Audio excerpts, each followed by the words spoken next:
Bonjour, cher candidat. Je suis,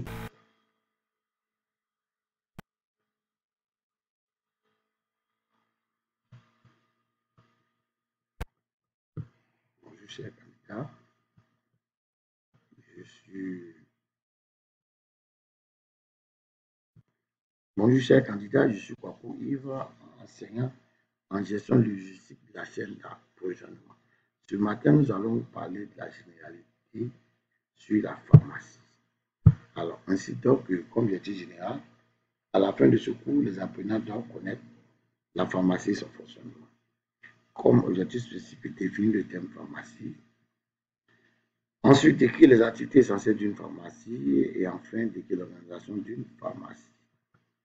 Alors, définition de la pharmacie. Le mot pharmacie vient du grec pharmakon qui veut dire poison, remède et médicament. La pharmacie aussi, c'est un lieu de laboratoire ou aussi un endroit où on vend les médicaments. La pharmacie aussi désigne également une profession, bien sûr la profession du pharmacien. Comme activité essentielle, nous avons l'approvisionnement. L'approvisionnement, c'est une activité indispensable qui a pour but essentiel d'assurer la disponibilité régulière d'un stock de médicaments. C'est un processus à fournir des médicaments à la pharmacie. Elle comprend plusieurs étapes. Effectivement, quand on veut envoyer des médicaments à la pharmacie, on appelle cela l'approvisionnement. Donc, quand une pharmacie fonctionne, à chaque mois d'approvisionnement, lorsqu'il y a un manque ou rupture. Alors, pour pouvoir faire un approvisionnement, il faut déterminer certains étapes qui sont déterminer les besoins, la recherche des fournisseurs, la sélection des fournisseurs, le lancement de la commande, la suivi de la commande et enfin la réception. Effectivement, pour pouvoir passer une commande, il faut déterminer les besoins. Tu veux quoi? Tu veux quelle quantité? Et puis la recherche des fournisseurs, où on doit aller prendre des médicaments. Sélectionner les fournisseurs, choisir les meilleurs fournisseurs, c'est le thème sélectionné. Et enfin, quand tu as pu déterminer ce que tu veux, tu as choisi les fournisseurs, tu les as sélectionnés. Enfin, tu passes la commande et tu suis la commande jusqu'à la réception. Ce sont les activités essentielles d'une pharmacie. Alors, la gestion des stocks, proprement dit, c'est l'activité la plus prenante de la pharmacie. Elle exige une vigilance accrue. Elle consiste à suivre et noter les mouvements, suivre le niveau du stock, approvisionner, surveiller, faire l'inventaire, ranger correctement et tenir à jour les documents. Effectivement, la gestion des stocks, comme on le dit si bien, c'est la partie prenante de la pharmacie. Parce que lorsque tu reçois les produits, il faut être en mesure de gérer. Parce que je dis toujours, les médicaments ne sont pas comme les articles des boutiques comme Diallo gère. À la pharmacie, il faut remplir les documents, il faut suivre les médicaments qu'on a reçus et à chaque fois, il faut éviter de tomber en rupture. On parle des médicaments, à chaque vente, il faut être en mesure de faire l'inventaire. Les médicaments, on ne les range pas n'importe comment. Soit on les range par ordre alphabétique ou bien par ordre thérapeutique. Ordre alphabétique, on sait qu'on prend de A jusqu'à Z. On range. Lorsqu'on rentre dans ta formation, c'est que tu as rangé les produits par ordre alphabétique. Par classe thérapeutique, on a les antibiotiques là, les antipalmiques là, les antipyrétiques comme ça, les antihypertenseurs. Donc voici un peu la gestion, comment gérer une pharmacie, c'est la partie la plus compliquée. Parce que gérer une pharmacie n'est pas comme gérer une boutique. Il faut faire le point des activités jour par jour. Alors, la dispensation et la délivrance des médicaments. Selon l'article L582-2 du Code de la santé, la dispensation du médicament est une activité du pharmacien. Elle relève uniquement de ses compétences. Ainsi, le médecin prescrit et c'est le pharmacien qui dispense. Effectivement, la dispensation est suivie d'une explication. C'est pour ça que dispenser et distribuer, ça fait des termes différents. Le PGP ou l'exiliaire distribue. Mais par contre, le pharmacien, lui, il dispense. Parce que dans la dispensation, on prend un peu les produits ARV, comme c'est des produits qui sont très sensibles, tout le monde ne peut pas dispenser. Donc, c'est pour cela qu'on dit la dispensation, c'est une activité qui est exclusivement réservée aux pharmaciens. Mais des endroits où il n'y a pas de pharmaciens, il est bien normal que le PGP essaie de dispenser le produit. Alors, la préparation pharmaceutique. Ces préparations pharmaceutiques sont caractérisées essentiellement par leur adaptation à l'emploi et souvent aux patients. Cela concerne également les préparations qui ne se trouvent pas dans le commerce à un prix intéressant. C'est donc la demande est suffisante pour justifier une fabrication industrielle. Ces préparations répondent à des demandes d'ordre médical, paramédical. Effectivement, dans la pharmacie, il peut y avoir souvent des préparations.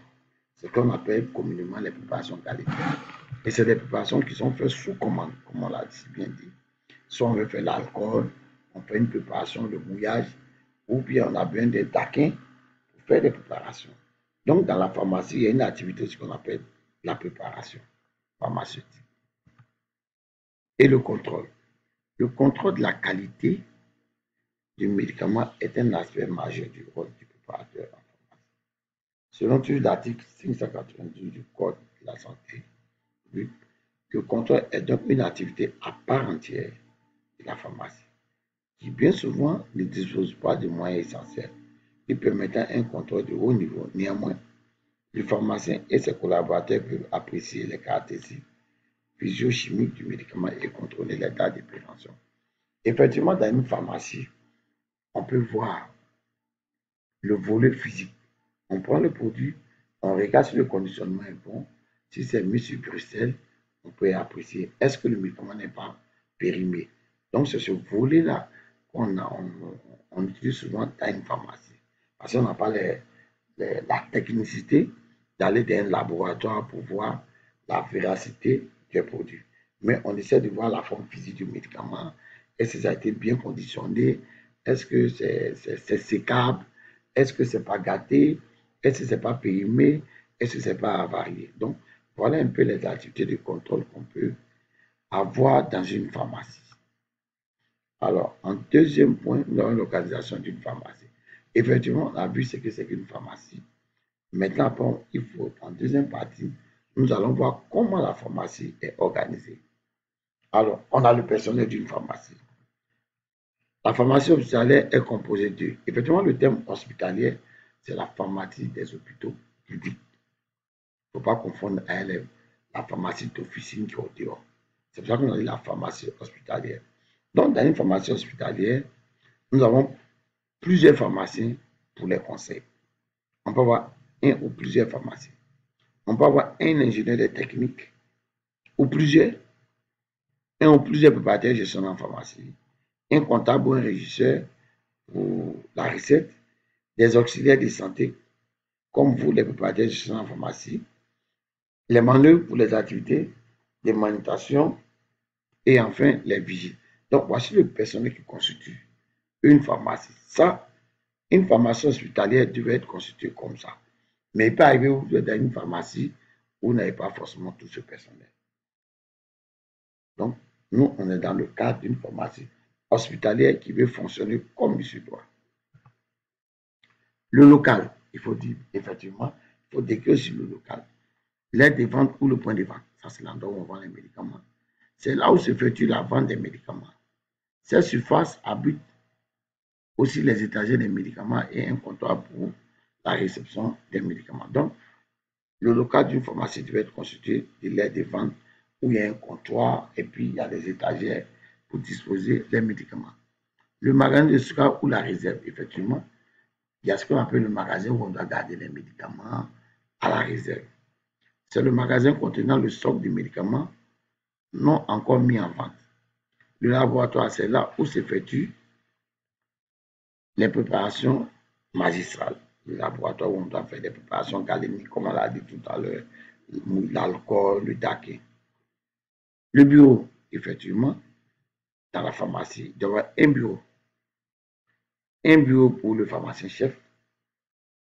S'il y a plusieurs pharmaciens, il y a un bureau aussi pour les autres pharmaciens. Un bureau pour les ingénieurs des techniques de santé. Un bureau pour tous les préparateurs gestionnaires, les techniciens, préparateurs gestionnaires en pharmacie. Et enfin, un bureau pour les auxiliaires. Comme je l'ai dit, toujours, ça c'est le cadre idéal. Mais nous constatons que nos pharmacies de ce jour, souvent le pharmacien, le PGP, tout le monde est occupé dans une salle et chacun a un petit bureau devant le boutique et c'est un bureau. Sinon, ça c'est le fonctionnement d'une pharmacie normale. L'organisation matérielle. Pour le bon fonctionnement d'une pharmacie, il est essentiel de disposer d'une caisse pour garder les recettes, le climatiseur pour la bonne conservation des produits, un ordinateur pour la gestion informatisée, un réfrigérateur pour la conservation de certains produits tels que le sérum antitétanique. Donc, voici un peu, comme je le dis, l'organisation matérielle veut dire ce qu'il faut pour le bon fonctionnement d'une pharmacie. Il faut une caisse pour garder les recettes. Quand on veut les médicaments, il faut être en mesure de garder dans une caisse. Il faut que la salle soit bien climatisée. Parce qu'il ne faut pas avoir une pharmacie où ce n'est pas bien climatisé. Il faut un ordinateur pour la digitalisation des informations. Parce qu'on peut pas dire qu'on est dans le domaine de NT. Il faut qu'on puisse digitaliser toutes les informations à l'aide de l'ordinateur. Et enfin, il faut un congélateur pour garder les vaccins. Sinon, ça risque de se gâter, comme les sérums antitétaniques, les Synto, les sérums antivenimeux. Alors, comme en conclusion, nous pouvons dire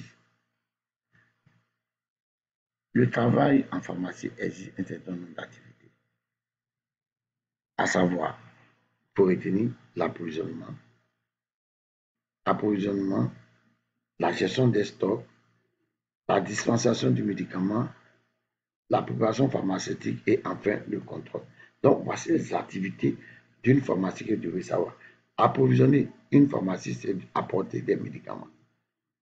La gestion, comment on gère ces médicaments, comment distribuer ces médicaments, dispenser ces médicaments. Et souvent dans les préparations pharmaceutiques qu'on fait, et enfin, il faut contrôler ces médicaments en fonction de la date de péremption, la forme physique, est-ce que le médicament n'est pas varié, est-ce que le médicament n'est pas périmé et détruit. Voilà un peu les activités que vous devez connaître en tant que des futurs préparateurs gestionnaires en pharmacie dans nos pharmacies des hôpitaux publics.